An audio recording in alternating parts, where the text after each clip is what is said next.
Hello दोस्तों, सबसे राधे राधे। बहनी हरे एक चुटकुला लेके आई हूँ। अगर पसंद लगे भैया हरे, मैं सुशीला लोकगीत। अगर पसंद लगे भैया हरे तो ज़रूर कमेंट करना। तो हमें हो कि हमारे भैया बहनी दीदी हरे कहाँ से देखत यहाँ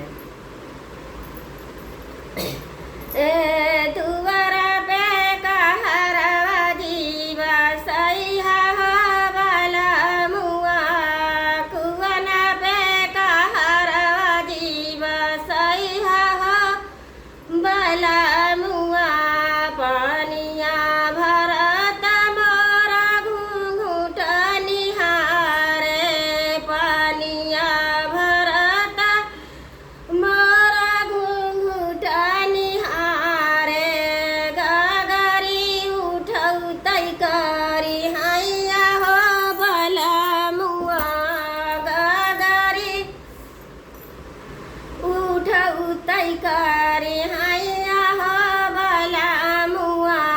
कुअन पे कहरवा जीवा सैया हो भला मुआ ए कुअन पे कहरवा जीवा सैया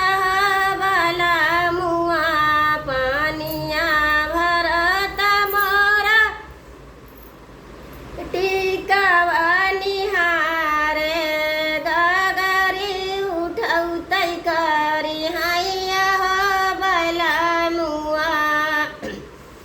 ई पानिया भरत मोरा टिकवा निहारे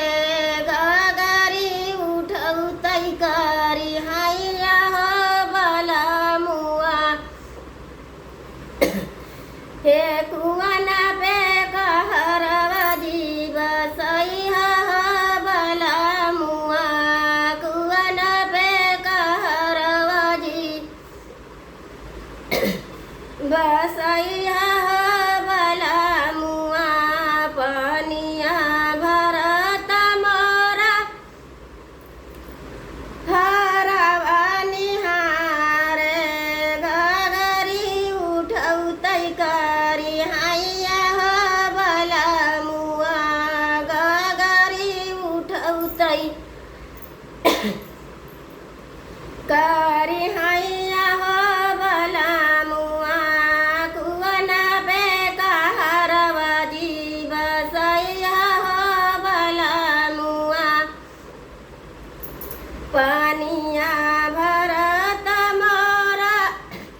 चुनरी निहारे गगरी उठौ तैकारी हैया भला मुआ कुअन पे